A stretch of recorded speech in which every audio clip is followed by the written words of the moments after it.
How to conquer gluttony with the 7 heavenly virtues. I've been waiting to make this video for a while.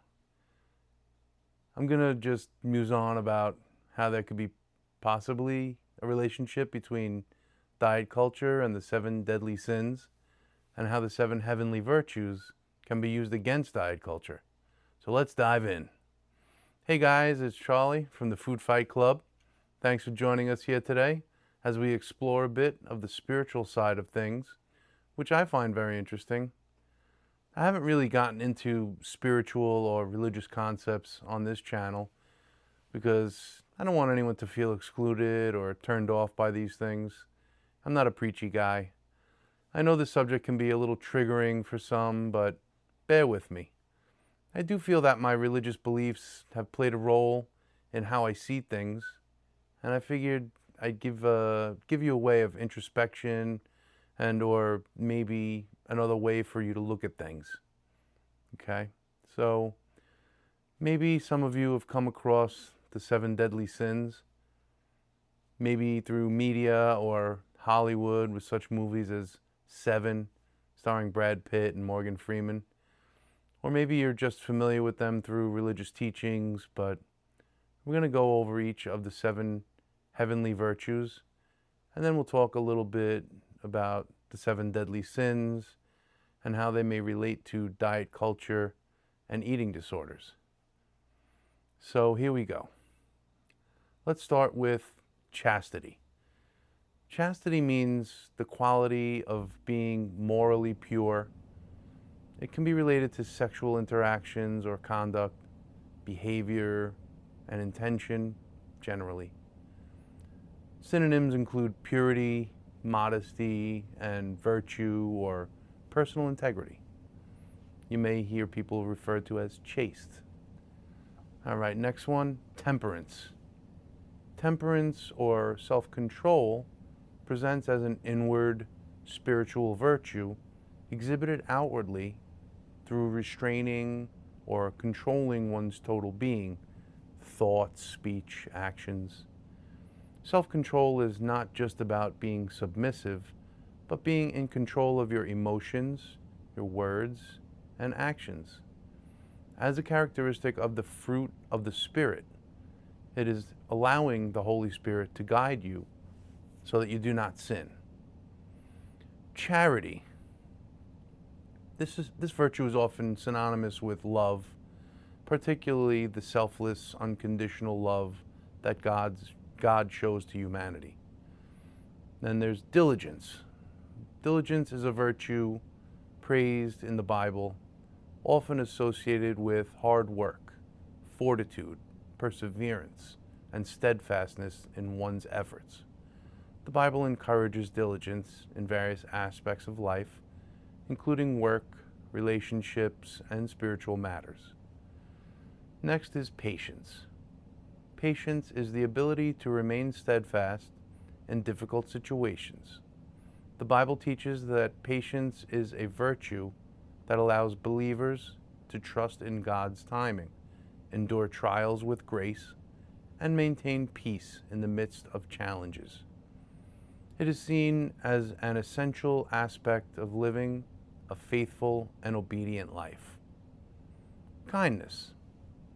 The Bible teaches that kindness is a characteristic of God's nature and that believers should strive to emulate this virtue in their own lives. Humility. Humility is a central value in the Bible, emphasized in both the Old and New Testaments as a key characteristic of a faithful and righteous person.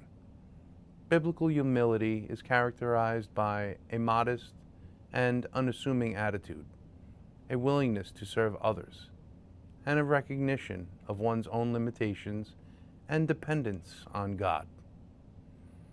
I've just told you about all these virtues to help work on one thing, that is the concept of gluttony.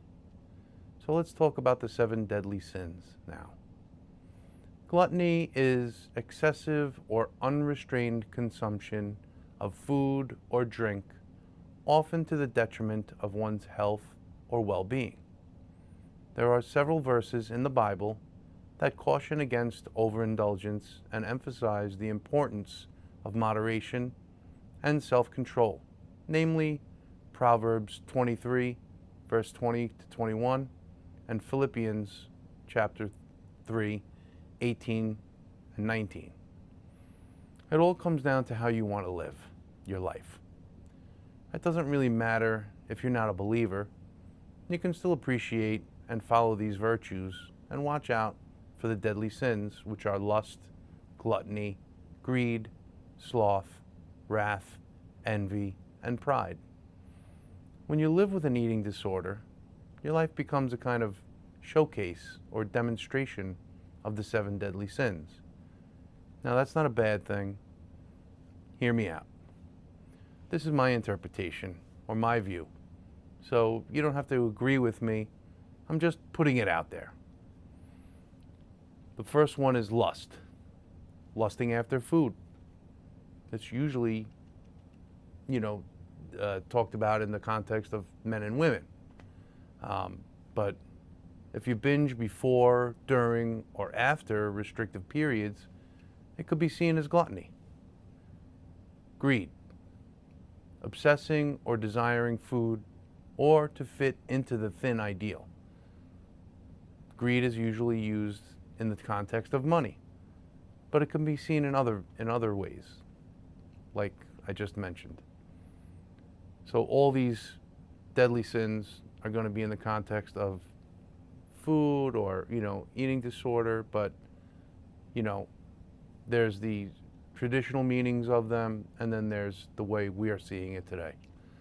So sloth, spiritual or moral laziness, which is to say, not doing the work to discover why you are the way you are, and failing to use one's God-given talents and gifts. Next is wrath. Drop my remote. Caused by restriction and building frustration, lifelong feelings of failure, wanting, but not being able to attain the impossible standard by which they say you should be. Envy.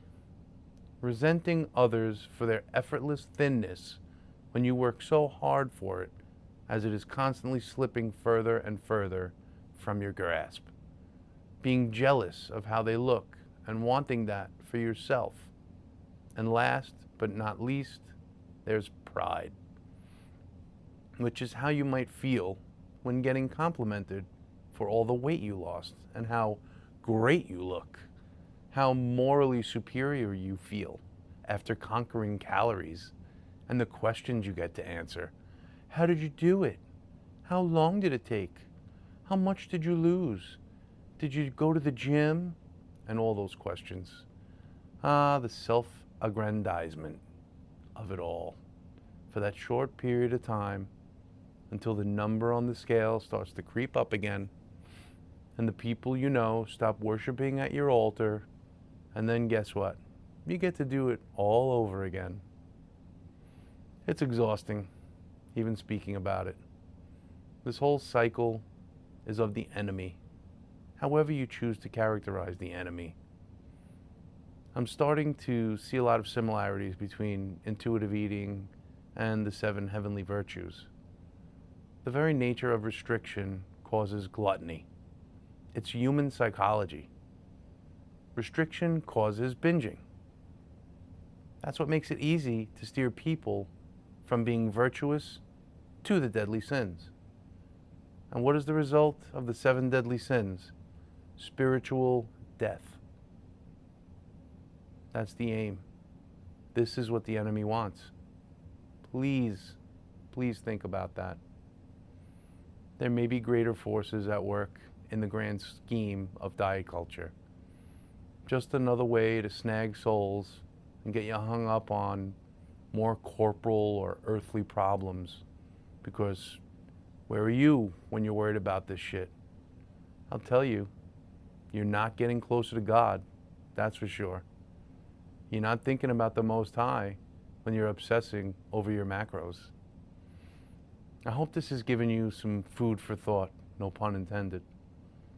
Maybe it'll give you a different perspective, maybe possibly a different way to attack some of the problems you're going through. Look them up, read about them, try to implement them in your life. See which ones resonate with you. You got nothing to lose and everything to gain. Well, it's been very interesting talking to you guys again. Thanks for stopping by.